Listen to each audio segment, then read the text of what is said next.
percaya janjinya, setialah, berjuanglah terus di fajar mereka, diputuskannya rantai setan, kau bebas dari kesempitan, setialah.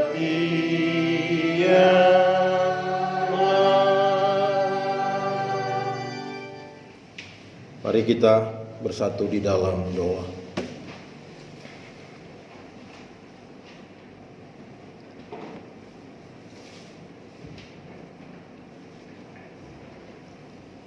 Jamahlah kami setiap pribadi, serta kuasailah hati dan pikiran kami, sehingga kami dapat memaknai arti kehadiran kami bersekutu memuji Tuhan, mengambil bagian dalam ibadah saat ini. Kami rindu untuk diteguhkan dalam kebenaran firman Tuhan. Sebab itulah doa dan harapan kami datang mengambil bagian. Maka berilah kami hikmat marifat, berilah kami kesungguhan untuk mendengar, merenungkan, dan berjanji untuk hidup di dalam terang kebenaran-Mu. Serta utuslah kami menghidupi firman-Mu dan membagikannya kepada sesama kami. Terpujilah Tuhan, di dalam nama Yesus kami berdoa. Amin.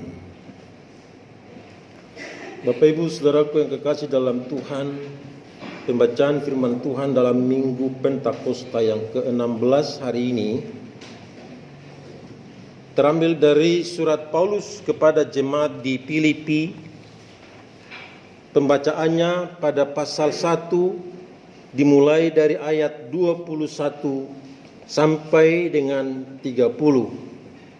Filipi 1 ayat 21 sampai 30, dan marilah kita berdiri menerima kebenaran firman Tuhan ini, dan kita membacanya secara bersahut-sahutan. Saya akan membacakan setiap ayat-ayatnya yang ganjil terlebih dahulu, dan Bapak Ibu Saudara-saudara membacakan setiap ayat-ayatnya yang genap. Filipi 1 ayat 21 sampai 30. Karena bagiku hidup adalah Kristus dan mati adalah keuntungan. Tetapi jika aku harus hidup di dunia ini, itu berarti bagiku bekerja yang memberi buah. Dari mana yang harus dipilih, aku tidak tahu. Aku didesak dari dua pihak. Aku ingin pergi dan diam bersama-sama dengan Kristus. Itu memang jauh lebih baik.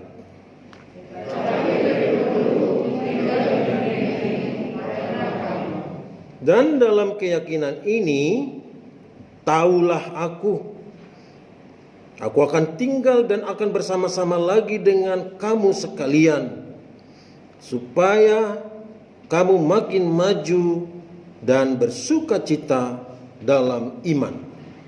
Sehingga kemuliaan-Mu kepada Kristus Yesus makin bertambah kepada aku, apabila aku kembali kepada Kamu. Hanya hendaklah hidupmu berpadanan dengan Injil Kristus, supaya apabila aku datang, aku melihat, dan apabila aku tidak datang, aku mendengar bahwa kamu teguh berdiri dalam satu roh dan sehati, sejiwa, berjuang untuk iman yang timbul dari berita Injil. Dengan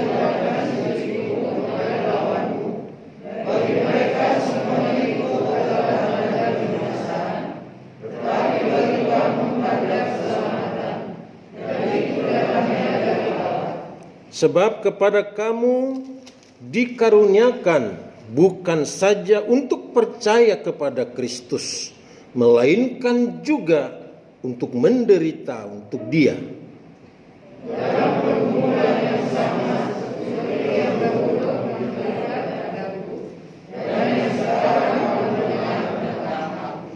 Demikianlah firman Tuhan.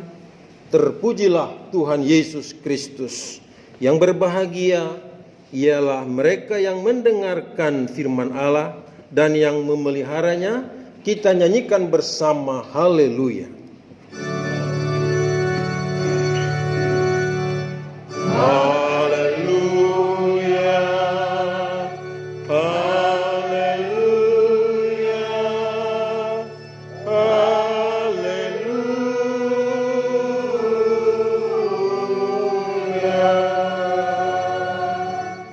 Bapak Ibu Saudara-saudara dipersilakan duduk kembali.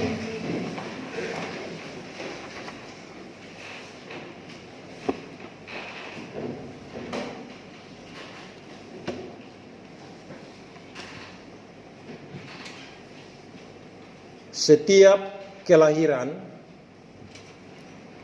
suatu saat pasti ada kematian. Namun suatu kelahiran dan sebelum kematian ada hidup yang harus diperjuangkan. Saudaraku yang kekasih dalam Tuhan, mari kita baca tema khotbah kita hari ini bersama-sama. 1, 2, 3. Nasihat untuk tetap berjuang. Kita ulangi sekali lagi. Nasihat untuk tetap berjuang. Saudaraku yang kekasih di dalam Kristus, kata kunci dalam khotbah kita hari ini yaitu berjuang. Orang yang tidak berjuang itu dekat dengan istilah hidup segan, mati tak mau. Kata berjuang itu dalam kamus bahasa Inggris struggle. Saudaraku yang kekasih di dalam Tuhan, kata struggle atau kata berjuang bersaudara dengan kata strive. Tapi untuk pengenaan kata berjuang yang paling tepat, yang paling benar, karena dua-duanya harus dipakai, yang paling tepat dan yang paling benar yaitu struggle, berjuang. Saudaraku yang kekasih dalam Yesus Kristus, bila kita buka Kamus Besar Bahasa Indonesia KBBI, di situ dijelaskan bahwa berjuang itu ada 4 bagian. Bagian yang pertama itu ialah berlaga atau bertarung. Ibaratnya binatang buas yang ukuran bodinya besar. Contohnya gajah. Gajah itu binatang besar, sering memperebutkan gajah betina untuk menjadi pasangannya. Maka untuk memperoleh gajah betina itu bertarung dan berlagalah 2 gajah jantan sampai ada yang kalah dan ada yang menang.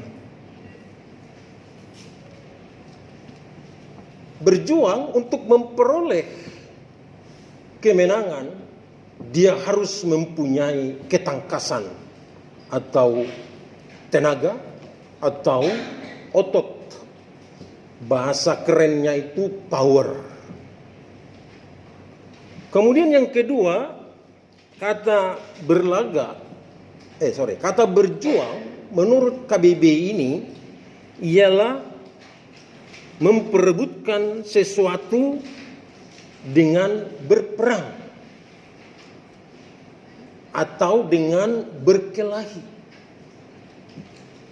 Contoh negara kita 300 tahun dijajah Belanda dan 3,5 tahun dijajah Jepang, kemudian berperang, berjuang dengan sekuat tenaga. Ada perhimpunan Jong Java, Jong Celebes, Jong Batak, Jong Ambon, dan ada Jong lain. Mereka mengikat tenaga, memadukan kekuatan untuk mengusir penjajah. Itu juga termasuk dari berjuang. KBBI lagi menjelaskan berjuang itu tidak hanya berlaga ataupun berperang, tapi juga berlanggaran atau bertabrakan. Ibarat perahu atau kapal bertabrakan, maka penumpangnya itu berhamburan, atau perahu atau kapal itu berlanggar atau bertabrakan dengan ombak, maka ada orang yang memperjuangkan supaya keluar dari mara bahaya bencana air agar selamat. Itu juga bagian dari berjuang. KBBI melanjutkan bahwa berjuang itu adalah berusaha sekuat tenaga, berusaha penuh agar keluar dari tekanan, bahaya, bahkan kesukaran yang lain. Bagian yang keempat ini adalah bagian yang sangat dekat dengan kehidupan kita sehari-harinya. Supaya keluar dari kemiskinan, yaitu tidak mempunyai harta dan materi, maka dia bekerja maksimal. Kadang-kadang lupa istirahat, lupa makan, hanya mengejar target. Itu juga berjuang. Kemudian saudaraku yang kekasih dalam Yesus Kristus, kata berjuang ini yang lebih dekat lagi di dalam kehidupan kita sehari-hari, yaitu membebaskan anak-anak, keluarga dari dosa, dari keterikatan. Misalnya dari narkoba, dari pergaulan bebas, dari geng. Itu ada perjuangan yang hebat, yang luar biasa dari para orang tua, dari pendidik, dari komunitas-komunitas tertentu. Jadi Bapak Ibu Saudaraku yang kekasih, bila kita hidup dan masih bernapas hingga hari ini, jangan lupakan satu hal. Kita harus berjuang. Kita tidak cukup menjadi penonton. Kita tidak cukup menjadi simpatisan. Kita tidak cukup hanya mengupdate. Tapi kita mesti ikut terjun, ikut terlibat, membebaskan, memenangkan, mengeluarkan, agar tidak dalam suatu kondisi yang dalam kondisi vakum, kondisi terikat, kondisi yang sedang bergumul menghadapi bahaya. Saudaraku yang kekasih dalam Tuhan Yesus Kristus, perhatikan dengan seksama khotbah kita hari ini sungguh sangat memotivasi kita, yaitu pada ayat 21 sampai dengan ayatnya yang ke-30. Tapi untuk hal khotbah hari ini, kita menggunakan ayat 27. Dalam ayat 27 akan saya baca ulang sekali lagi. Hanya hendaklah hidupmu berpadanan dengan Injil Kristus, supaya apabila aku datang, aku melihat, dan apabila aku tidak datang, aku mendengar bahwa kamu teguh berdiri dalam satu roh dan sehati sejiwa berjuang untuk iman yang timbul dari berita Injil. Saudaraku yang kekasih di dalam Tuhan Yesus Kristus, pendekatan untuk ayat 27 ini, saya mengundang kita membuka Mazmur pasal 92. Mari kita buka Mazmur 92, pembacaannya pada ayatnya yang ke-13 sampai dengan 16. Kalau sudah ketemu katakan amin. Mari kita baca mulai dari ayat 13 sampai dengan 16. 1, 2, 3. Orang benar akan bertunas seperti pohon korma, akan tumbuh subur seperti pohon aras di Libanon. Mereka yang ditanam di bait Tuhan akan bertunas di pelataran Allah kita. Pada masa tua pun mereka masih berbuah, menjadi gemuk dan segar, untuk memberitakan bahwa Tuhan itu benar, bahwa Ia gunung batuku dan tidak ada kecurangan padanya. Luar biasa. Saudaraku yang kekasih dalam Tuhan Yesus Kristus, kita tidak sia-sia beribadah hari ini atau beribadah sebelum-sebelumnya. Karena setiap ibadah itu adalah proses penanaman di altar rumah Tuhan. Jadi setiap orang yang ingin berjuang, dia mesti ditanam terlebih dahulu di altar di rumah Tuhan. Dan ingat Bapak Ibu Saudaraku yang kekasih dalam Yesus Kristus, setiap pendewasaan jemaat di altar itu ada tempat peti yang isinya kitab suci dan daftar nama anggota gereja. Memahami setiap orang yang mau hidup dan berjuang di dalam Kristus, dia harus ditanam di altar di rumah Tuhan. Artinya secara fisik dia dilegalkan kehadirannya dan keputusannya menjadi pengikut Kristus dan resmi didaftarkan namanya di dalam kitab kehidupan. Oleh karena itu, lewat renungan firman Tuhan hari ini, Bapak Ibu Saudaraku yang kekasih di dalam Tuhan, jika namamu sudah dicatatkan di dalam rumah Tuhan dan ditaruh di altar, ditaruh di dalam sebuah peti kehidupan dan peti perjanjian, maka kesempatan untuk hidup dan berjuang telah dikaruniakan oleh Tuhan bagi saudara. Lalu dengan apa diumpamakan mereka yang ditanam di altar di rumah Tuhan? Mereka diumpamakan seperti kurma. Saudaraku yang kekasih di dalam Yesus Kristus, kurma pohonnya itu sekarang hebat tumbuhnya di Indonesia.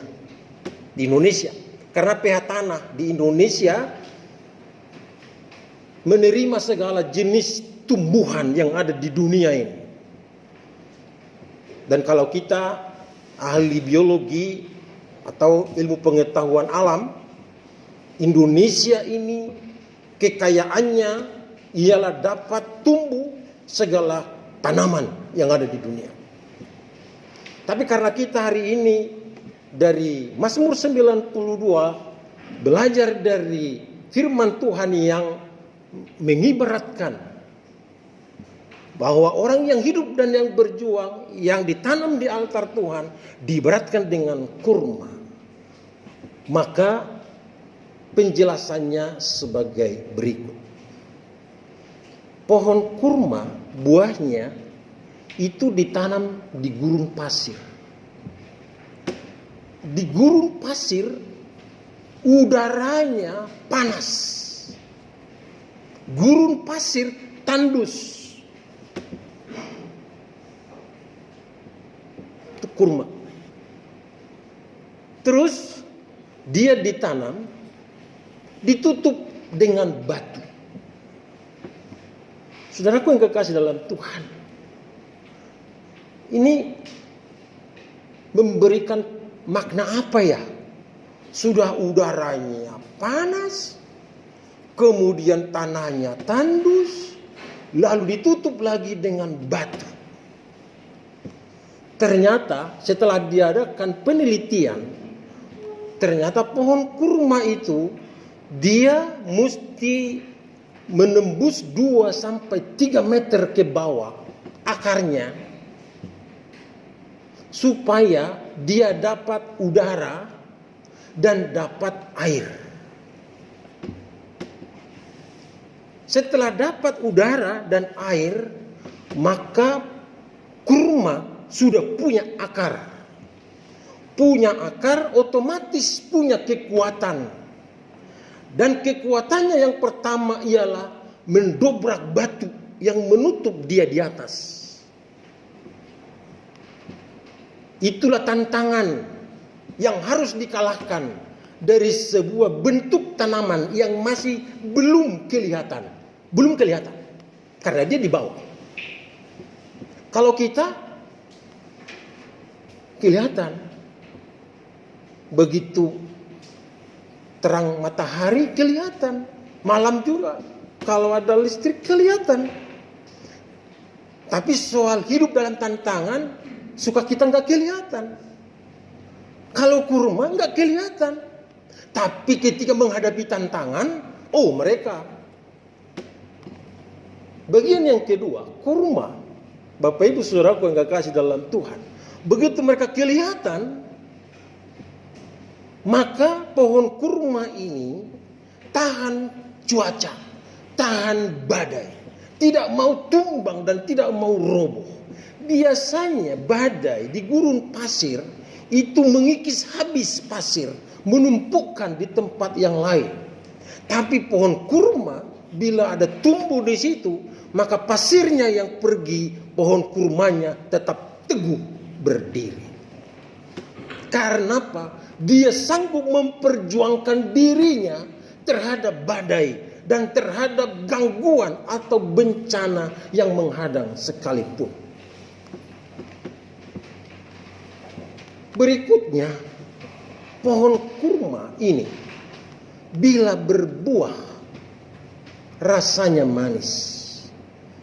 Maka saudara-saudara kita yang beragama lain selalu menggunakan kurma pada saat puasa dan berbuka puasa.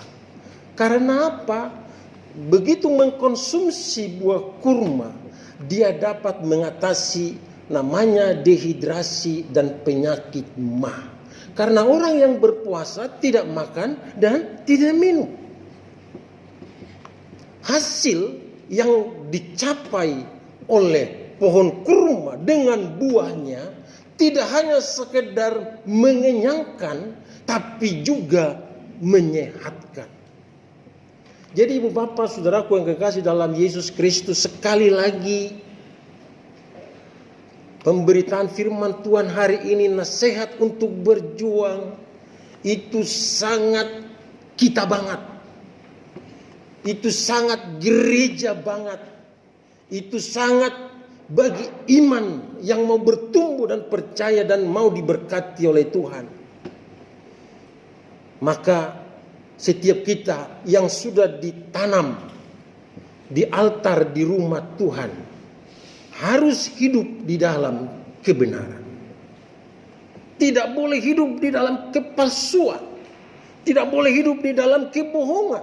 Tidak boleh hidup di dalam ketidakteraturan.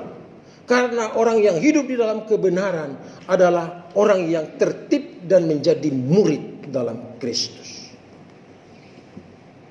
Kalau tadi pohon kurma berbuah tidak hanya mengenyangkan tapi menyehatkan, maka Yohanes 15 ayat 5 mencatat. Mari kita buka Yohanes 15 ayatnya yang kelima. Kalau sudah ketemu katakan amin.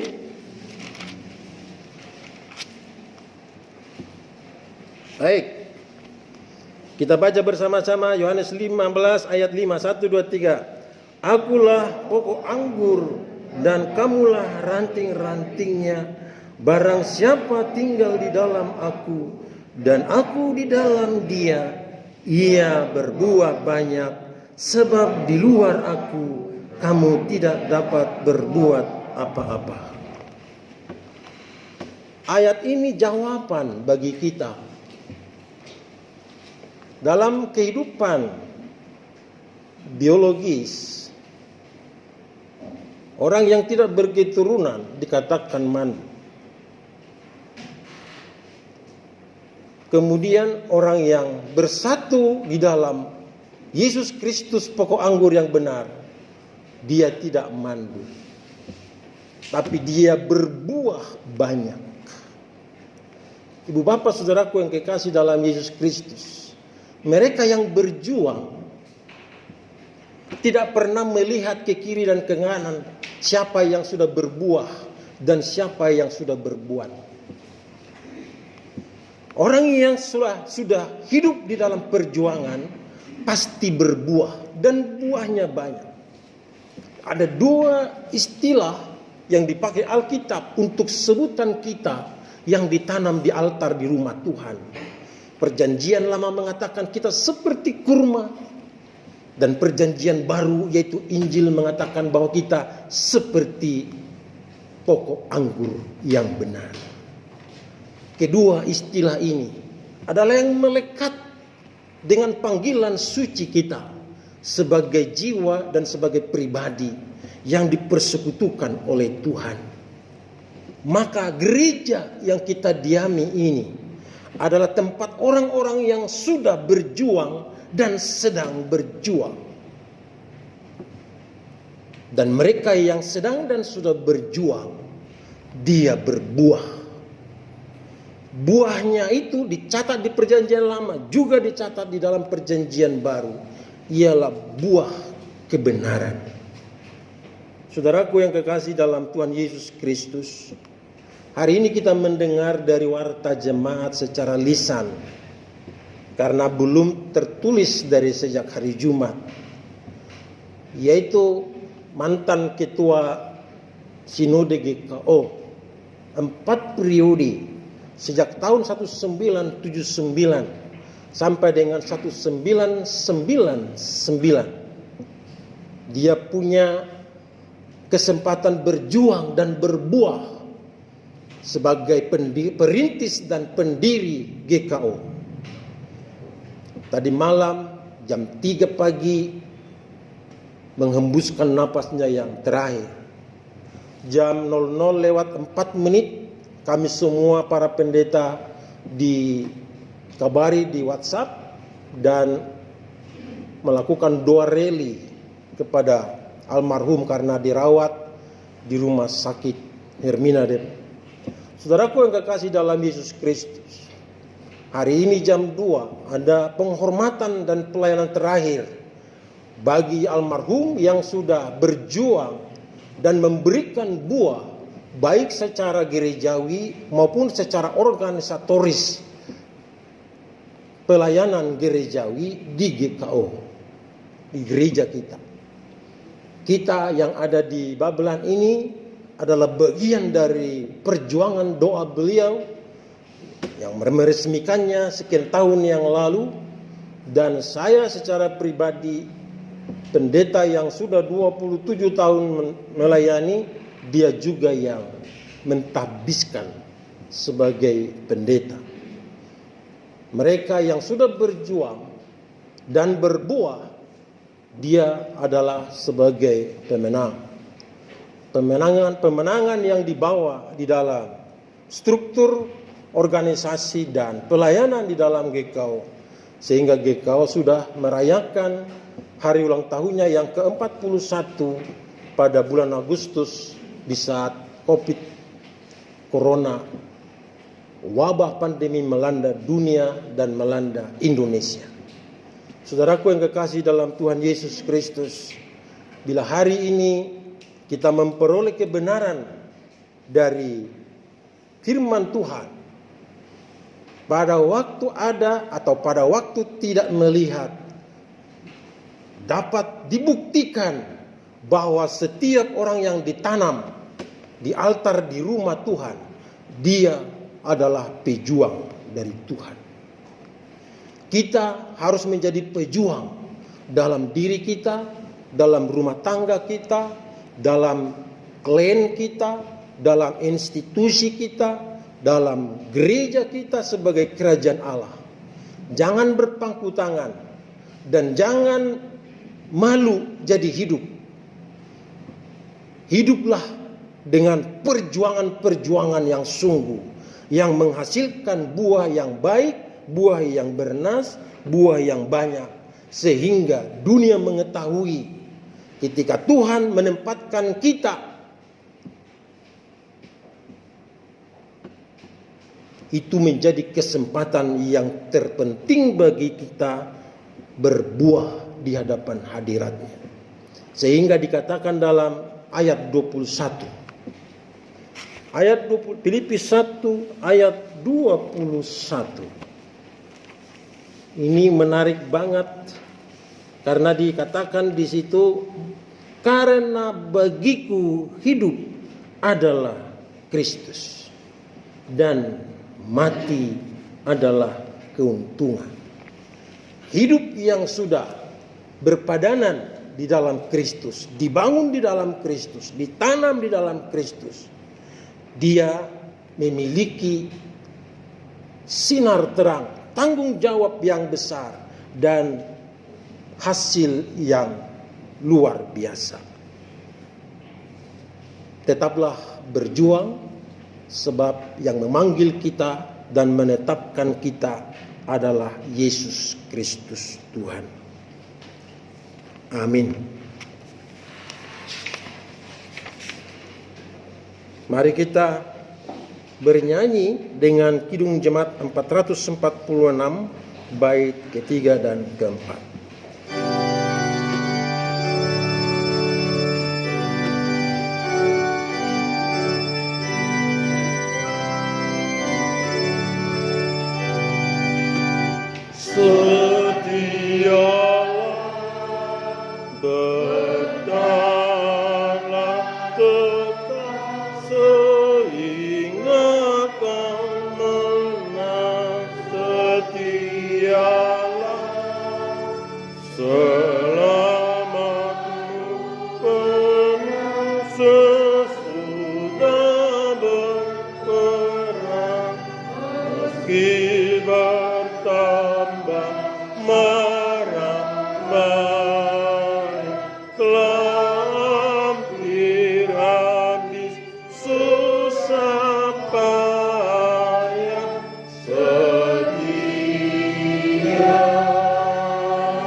ceria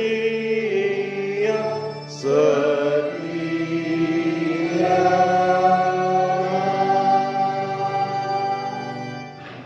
Saudara-saudara, kita berteduh sejenak untuk diteguhkan dan diberkati melalui persembahan puji-pujian dari ibu-ibu majelis atau majelis perempuan.